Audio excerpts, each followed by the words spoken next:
Chapter 3. Rude Awakening. My alarm tries to wake me. I don't want to get up. I try to ignore it, but then something reminds me where I am and what the sound really is. The prox alert. There's something outside the door. Maybe there's some things. Plural. Problem. As quietly as I can, I unzip my sleeping bag and slide out. The room is still dark since the doors are still closed. There are no windows and power for the lights is a distant memory here. I can't know whether it's night or day outside. It doesn't matter. You can't change what you can't change.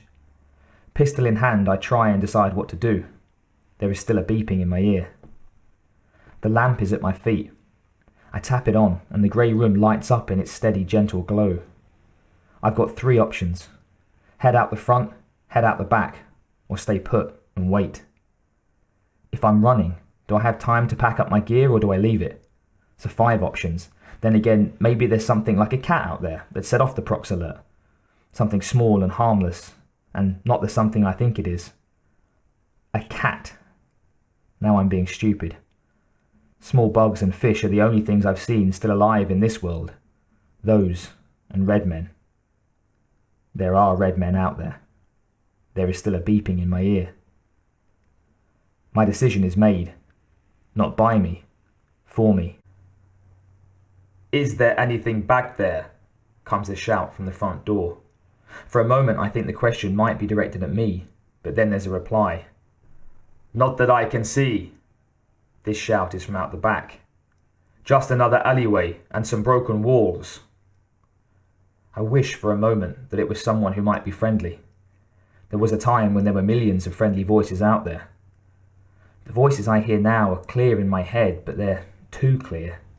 No accents, no personality, nondescript. Red men. So 1 option left then.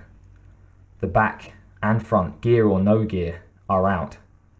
Stay put it is. Let them pass. "Then get back out here," the voice out the front demands. I hear a scrambling noise out the back.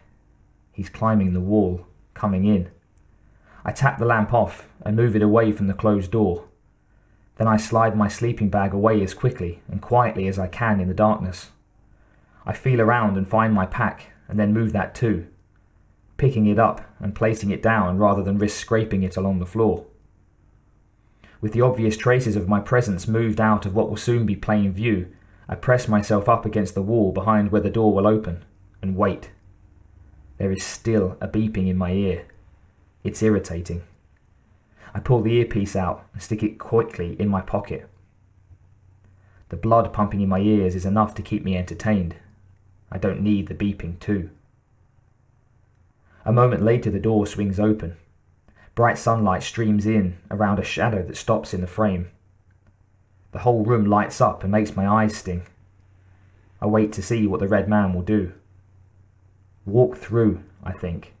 Walk through quickly and by some miracle don't look this way. Walk through and leave me be. Why is he just standing there? I can't see his face. Even if I could, I wouldn't be able to read anything from it anyway. It would look evil and emotionless and red. They all look red to me. "A cannon?" he says, and within a second I realise what he's seen. I realise that I've left the tubular weapon in front of the door. I realise that I'm now down to no options left. I draw my knife and swing around the door, burying the blade in his throat. I'd hoped to silence him with the first thrust, but these things are not an exact science. He releases a guttural wailing noise that I know they've heard out the front. I don't have time to mess around. I twist in front of him. My right hand cracks the butt of my pistol into his head, and then my left hand drives the knife into his chest. Crack and stab, crack and stab. It's amazing how much hitting and stabbing you can do in a few seconds with the right amount of rhythm and motivation.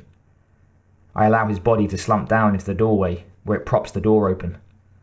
The gurgling coming from the remains of his mouth tell me he's still alive. Temporarily. I look down at his broken red face. It was red already, but now it drips. He still has one eye open, looking up at me with a black pupil in a bright red iris. Looking up at me and knowing that I'm the last thing he'll see. Looking at me with hatred, probably. And I know he has a lot of good reasons to feel that.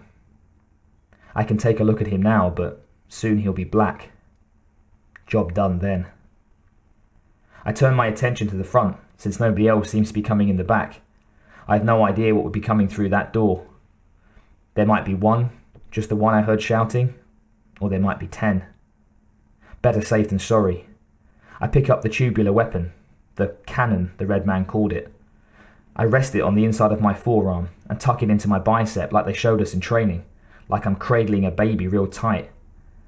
A little light shines through the door as it's pushed open, slowly and cautiously. I shake my head. Speed is the rule, combined with surprise and violence of action. I fire the cannon, and the front of the building explodes outwards. Surprise, I laugh over the noise of the blast. I laugh right in the face of danger. They say it's the best place to do it. I drop the cannon and head to the breach it has made. I step through the smoke and the light, rumble crunching under my boots. This time my pistol is leading the way. Take no chances. The first thing I see is that the rubble isn't the only thing that was scattered by the blast. 2 of them are down for good. They must have been at the wall when the cannon round hit it. There's another a few meters away in the centre of the street where the blast has thrown him. He's getting to his feet, slowly, staggering. It gives me plenty of time to line the pistol's sight up on him. The 3 white dots fall into place with his bald red head at their centre, and I squeeze the trigger. The round makes a small hole as it goes in, but takes a chunk of brain and skull with it as it comes blasting out. You've got to love hollow points for headshots. His cranium rocks back, and his body drops limp in the road. More black. The ringing echo of my gunshot dies out, and I expect to hear silence, if that's possible.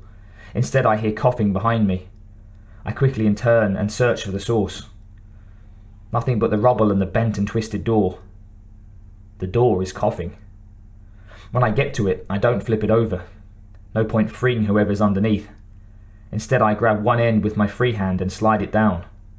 When I see a head emerge, I realise I've picked the right end to pull. I stop pulling when I get to his shoulders. "Hi there," I smile. "You may have realised this, but I don't come in peace." It's an old army joke. Wasted on this guy, though. I can understand the Reds when they speak, but they don't have the same luxury. Not anymore, at least. I look down at him, and he doesn't look pretty. That's the idea, of course. Dark red skin, bright red eyes, bald head, and angular features. It's all very demonic. The only thing missing is a pair of horns and the image would be complete. I guess they thought that might have been too much. Have to draw the line somewhere. As it is, the effect is scary enough for most, but, like so much in life, when you see something enough, you become desensitized to it. At least this is better to look at than the alternative. "Finish it," the trapped red man says. He might be happy, or sad, or scared. I can't tell. "It does not matter. My brothers are near, and they will come for you. They will find us, and then find you." I know he's right. If you can say one thing for the Reds, it's that they can track well enough when they set themselves to it. I've left the last 2 cities I passed through with a few on my tail. It takes water to lose them. A lot of it. And that means lakes and rivers. That means the countryside. And there are more of them there than in the cities.